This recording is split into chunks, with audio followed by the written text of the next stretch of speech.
Hey everyone, welcome back to Window Seat Studies. I hope you all are doing well.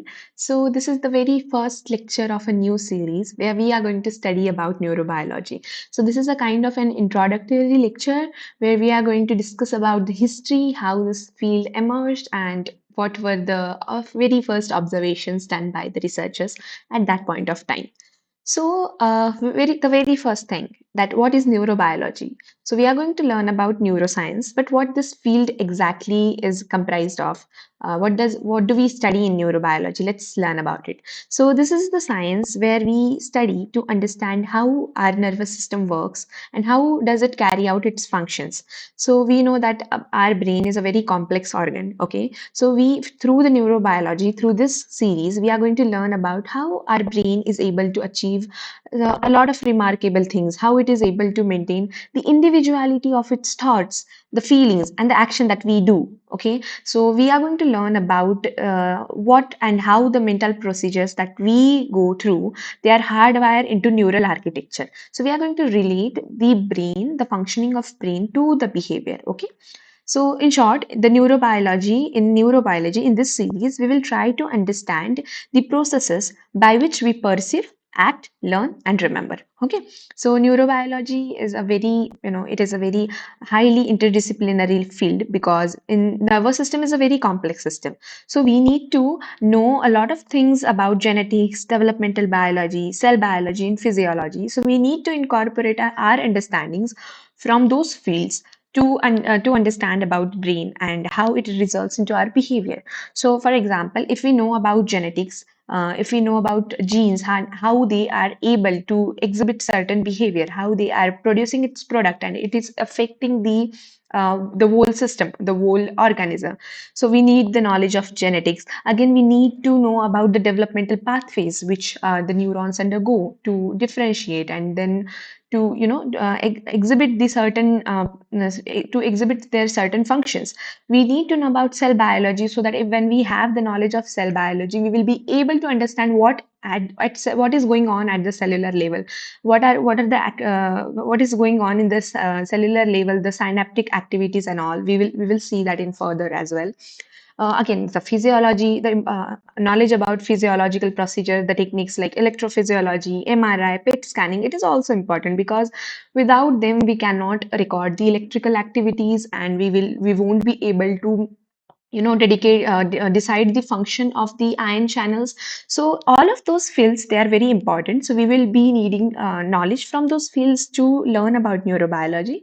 So wherever there is need, I'll be introducing the concepts from all those fields so that understanding of the neuroscience would be easier to you. Okay, so let's get started with the lecture. Today we are going to graze through the history, how who were the people who gave us idea about how our nervous system works and what is exactly nervous system is comprised of. So we are going to learn about that. So let's get started. So in second century, Galen was the Greek physicist who was the first one to come up with an idea about how our nervous system works. Like what does it have? So Galen he proposed the idea that there's a fluid which is secreted by our brain and spinal cord, and this fluid is the medium that helps us to that helps our brain to connect with our body. So Galen proposed that there is a fluid which is secreted by brain and spinal cord,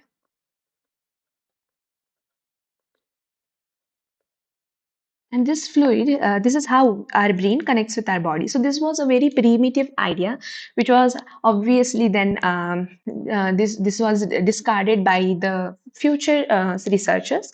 So in late 1800, there were two scientists, two researchers who observed our nervous system and who came up with the idea of what our nervous system looks like and what it is made up of. Okay, so the two scientists, they are very important because they shared Nobel Prize in 1906. Okay, so they are the one who gave us idea about how our nervous system looks like. So the scientists were the Camillo Golgi and Santiago Ramano Cajal. It is pronounced as Santiago Ramano Cajal. Okay, so both of them they studied our nervous system. Okay, so the credit of studying nervous system goes to both of them, but the stain that was developed to to observe the nervous system, that was developed by Golgi. I am sure that you have heard his name because no, who doesn't know about Golgi bodies, right? So the Camillo Golgi, he developed black reaction. So actually he developed a stain that which we call as Golgi stain. Let me write it here. So he was the one who discovered Golgi stain. Okay, okay. What is it? It's a fountain pen. Yeah. So he was the one who discovered Golgi stain.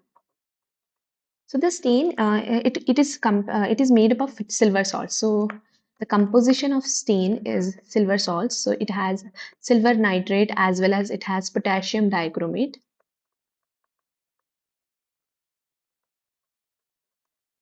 So it is a mixture of salts. Okay, so what happens is that potassium dichromate, it actually works like a fixating agent. So it fixes the tissue. Okay, but also has a role because it is going to react with our silver nitrate.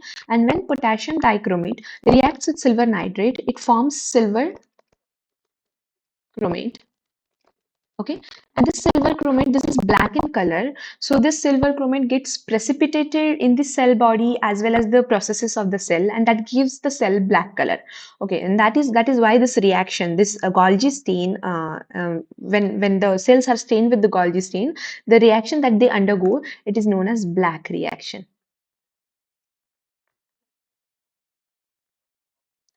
Okay, so this same stain was used by Santiago Ramano Kyle as well. So Kyle and Golgi, both of them used Golgi stain, which is comprised of silver salts, okay, silver nitrate and potassium dichromate, which gives the cell black color. But what happened is that the observations that were made by both of them, they were different, and whatever they concluded from their observation, that was also different. So they actually believed into different ideas, and that is why we are discussing both of the ideas that both of them gave us. So Camillo Golgi, he believed that the cells in the brain, they are connected, okay, and they form a continuous network. Let me show you a picture. So this is what the Camillo Golgi observed in his studies. So this picture is taken from his Nobel lecture. So for you can refer to his Nobel lecture from the official website. If you want, I can put a link in the description box as well. So this is what he observed. So he believed that the cells. So this is our nervous system. So these are the cells. So you can see they are forming a continuous network, right? So this is quite a random structure, but it is not totally random. That is what he believed. He said that the cells in brain, they are connected. You can see whatever he observed, he has hand drawn it. Okay, so this is a drawing made by him. So he believed that all of the cells, they are connected and they form a continuous network.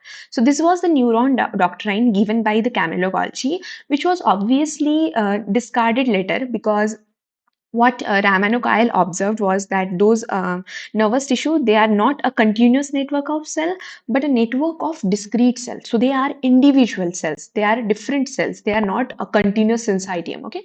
So let me show you a excerpt from the Golgi's okay. So let me show you the excerpt from the Golgi's Nobel lecture. So here I've taken a snapshot from the lecture. Okay. So he said that, let's read about it. Far from being able to accept the idea of individuality and independence of each nerve element, I've never had reason up to now to give up the concept which I have always stressed, that nerve cells, instead of working individually, they act together.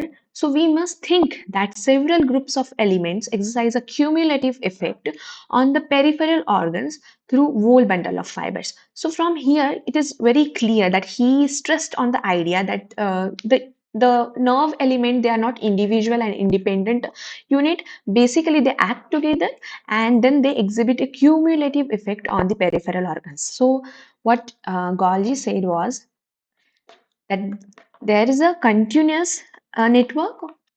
Okay, so he stressed on the idea of continuous network.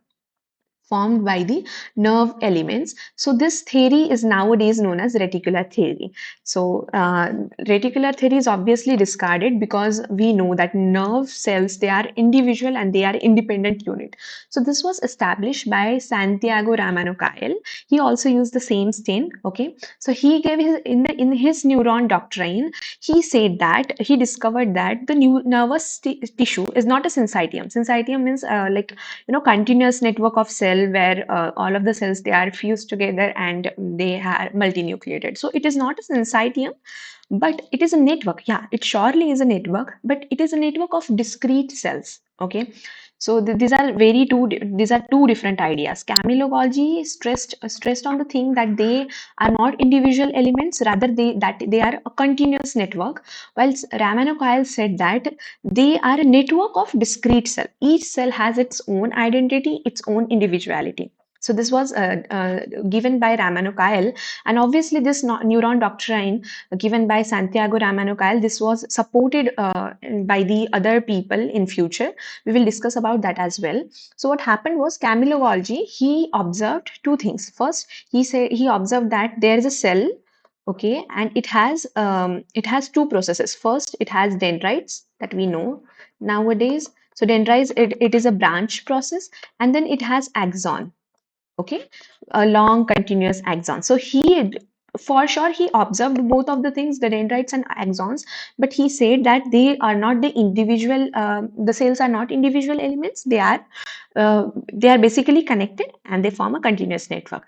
The same thing was observed by Santiago Ramano-Cajal as well, but he gave the theory that those cells are discrete cells, they are not a syncytium. I hope this is clear to you all. So then in 1920s, there was a scientist known as Ross Harrison. He also supported the idea of neuron doctrine because he actually observed that the nerve cells, they can, divide individually and they can form their processes individually. So this is how in 1920 Ross Harrison, he supported the neuron doctrine given by Ramano Kyle, which suggested that nerve cells, they are made up of individual neurons. Okay, then again in mid 1950s, so electron microscopy, it came into existence, which gave us clear idea about how the nervous system looks like. Let me show you. This is a picture which is hand drawn by Kyle.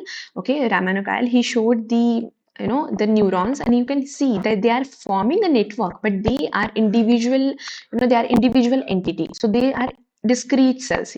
Here you can see he has labeled it A, D, C. So he meticulously made a lot of drawings of whatever he observed, and then he concluded that the brain is consist of the cells which have their own identity, which are discrete cells. And again, he also observed one thing in neuron doctrine. The very first thing which he said, that those are individual cells. Okay, so he stressed on the idea of the network of discrete cells. Okay, network of discrete cells. So he stressed on this idea. And then the second observation which was done by Santiago Ramano-Cajal was that those neurons, they have polarity. So here those cells which he discovered, that is now called as neurons, nerve cells. So they have polarity. And this is a well established fact now, right? So he stressed on those 2 points, that they are made up of discrete cells, nervous system is made up of discrete cell, and yeah, they have their polarity. Then Sanford Paley, he also supported neuron doctrine because he actually discovered the existence of synapse. So now when he discovered about synapse, you can see the neurons, they are individually forming a structure which we call a synapse. I will explain this as well.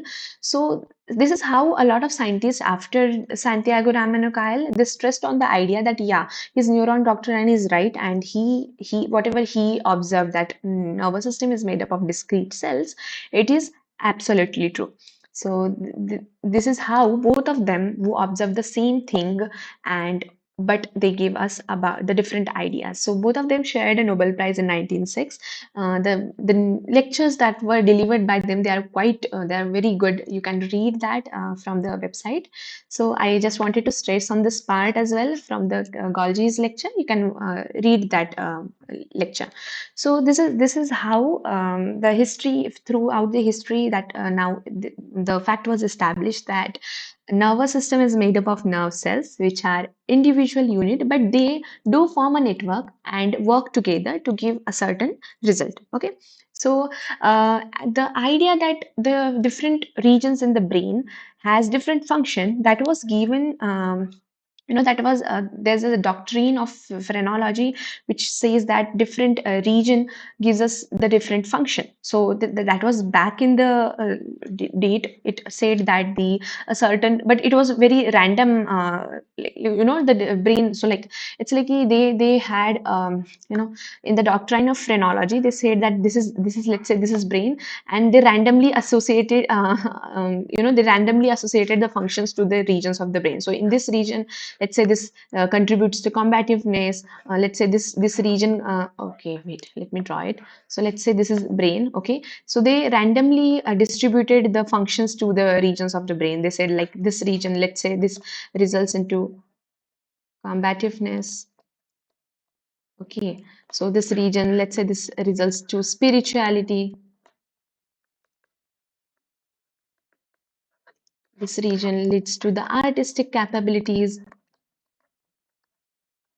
and this region leads to logical reasoning. So the whatever whatever distribution of the function according to the regions was very random. That distribution was done randomly, but this theory that the certain region performs a certain function, this is actually proven true when the radiographic imaging techniques they came into existence. So they made possible, why? Because they made it possible to see the structure in the living people. So like when you are thinking about certain thing, which region is getting activated? When you are listening to something, which region is getting activated? Let me show you a picture of that. So this is a image, done by paved scanning. So this is paved scanning images. Okay, so PET scanning, this technique is known as positron emission tomography technique, in which this uses radiation to detect the activity in certain regions. So it uses the radioactive tracers such as FDG, so fluorodeoxygenase. This is majorly used for detection of cancer as well as in the brain functioning. So what happens is that this fluorodeoxygenase, so let me write it here.